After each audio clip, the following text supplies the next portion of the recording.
Boss season 7 के घर जब 15 कंटेस्टेंट ने एंट्री की थी तो उस वक्त किसी को नहीं पता था कि कौन कब और कैसे निकलेगा। तो वही जब रतन 28 दिन बिग बॉस के घर रहकर आई तो चलिए खुद उनसे ही जानते हैं कैसा रहा उनका बिग बॉस का सफ़र। वेलकम टू बॉलीवुड नज़र रतन। Thank you so much. सबसे पहले तो हम जानना चाहेंगे 28 दिन आप बिग बॉस के घर रही है तो क्या कुछ सीखा आपने बिग बॉस के घर से? जो दुनिया में सीखा था, जैसे जो जो चीज़ें मम्मी ने, पापा ने, टीचर ने सिखाया था, बेसिकली वो बिग बॉस के घर में अप्लाई कर रही थी। सो वहाँ से मैं कोई बहुत अच्छी चीज़ सीख कर इंसान नहीं निकलता। वहाँ से वहाँ की थोड़ी सी सिचुएशन ऐसी होती है। तो मैं ये कर ज़रूर कहूँगी कि कुछ अच्छे दोस्त बना कर निकली हूँ। सिचुएशन में शांत रहना सीख गई हूँ। कितने भी उथल पुथल हो, आप अपने आप को कैसे शांत रखें। पेशेंस मेरे अंदर है, ये मेरे को समझ में आया कि मेरे अंदर बहुत पेशेंस है। और वहाँ भटकना बहुत आसान है। आप कहते हैं ना, खरबूजा खरबूजे को देख कर रंग बदलता है, तो वहाँ इस बात का बहुत डर है कि आप औरों के साथ हो लेंगे। आप में मुझ में डर नहीं है। मुझे ये नहीं लग रहा था कि मुझे पता था कि शो में टिकना है तो आपको वहाँ पे तमाशा या कुछ ना कुछ करना होगा जिसकी वजह से आप टिकेंगे। तो एक तो कहूँगी कि मुझ में वो डर नहीं था। वहाँ पे मैं सहज थी।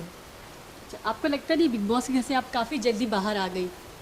28 दिन वो जल्दी था? मुझसे कोई पूछे कि वो 28 दिन कैसे मैंने वहाँ बिताए हैं।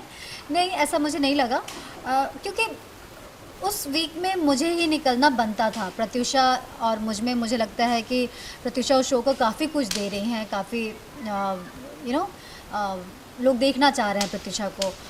मैं बहुत ही सिंपल शांत से थी। कुछ ऐसा मेरे साथ ऐसा कुछ वाक़या हुआ नहीं जैसे औरों के साथ हो रहा था। कोई किसी की लड़ाई हो रही है या किसी का कुछ फ्रेंडशिप चल रहा है। मेरा बहुत नॉर्मल था। मैं वहाँ पे रोज़मर्रा की ज़िंदगी जी रही थी। उसको देखने में किसी का इंटरेस्ट नहीं होगा। बिग बॉस के घर में आपको क्या लगता है सबसे शातिर इंसान कौन है घर पर? देखिए, शातिर मैं नहीं बोलूँगी कि शातिर कौन है, बट बहुत समझदारी से जो वो गेम प्ले कर रहे हैं। मुझे लगता है काम्या बहुत समझदारी से प्ले कर रही हैं।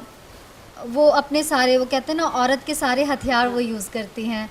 औरतों की जो आदत होती है आंसू, वो भी वो यूज़ करती हैं, जो कि घर बैठी औरतों को काफ़ी छू सकता है।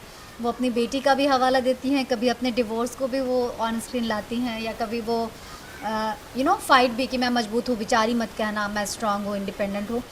तो वो हर चीज़ को कहीं ना कहीं मौका पड़ने पर चूकती नहीं है किसी भी चीज़ का इस्तेमाल करना। तो वो समझदारी से प्ले कर रही हैं और मुझे लगता है सब लोग समझदार हैं। एंडी भी बहुत अच्छा गेम प्ले कर रहे हैं और उनका गेम ओपन है। वो कुछ ऐसे छुपा हुआ नहीं है कि वो ये नहीं दिखाते कि मैं गेम प्ले नहीं कर रही हूँ।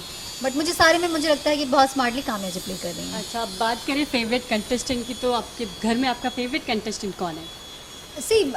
फ्रेंड के नाते बताऊँ तो मुझे एली मुझे बहुत पसंद है, लेकिन एली भी बहुत शांत है, सिंपल है। सो मैं अगर टॉप 5 या टॉप 3 की अगर आप बात करें तो मुझे लगता है कि मेरा फेवरेट है वो हैं Andy, Gauhar and of course मुझे और मैं तो फिर बहुत सारे नाम ले लूँगी। गौहर और एंडी ऑफ कोर्स हैं। अपूर्वा है, कुशाल भी मुझे बहुत पसंद है।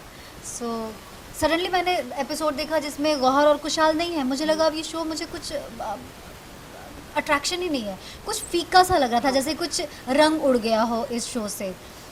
तो ऑफ कोर्स गौहर और कुशाल, और मैं हमेशा कहती हूँ वोट फॉर एंडी।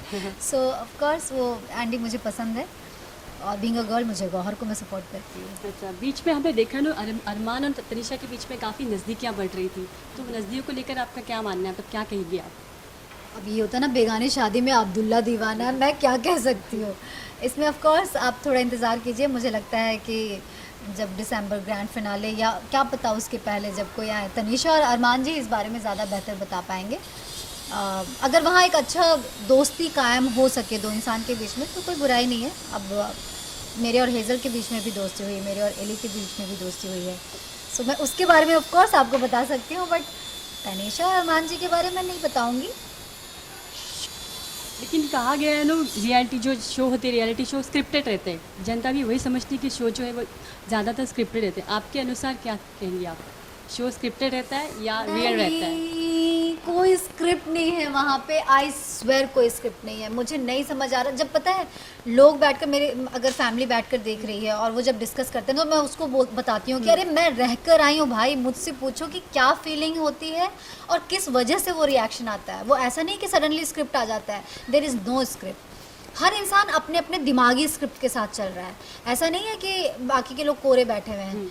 हाँ, दिन भर में सब लोग सोचते हैं कि अरे मैं आज शांत हूँ, हो सकता है मुझे अगले हफ्ते निकाल ना दिया है तो आज मैं कुछ मसाला देता हूँ या देती हूँ। तो इस ढंग से कुछ लोग अपने मन से स्क्रिप्ट फॉलो करते होंगे बना करके कि आज मैं ये करूँगा या करूँगी, लेकिन प्रोडक्शन हाउस या कहीं भी एक वर्ड कोई बोल दे कि स्क्रिप्टेड है तो मैं मान नहीं सकती। अदरवाइज मैं बाहर नहीं बैठी होती, फिर तो बहुत इजी होता है। स्क्रिप्ट फॉलो करना बहुत इजी है कि डायलॉग आएगा, आप पढ़ोगे और पता होगा कि सब नकली है, मैं उससे लड़ना है ना, अच्छा लड़ लूँगी, फिर तो मैं बाहर नहीं होती। स्क्रिप्ट नहीं है, सब कुछ रियल है।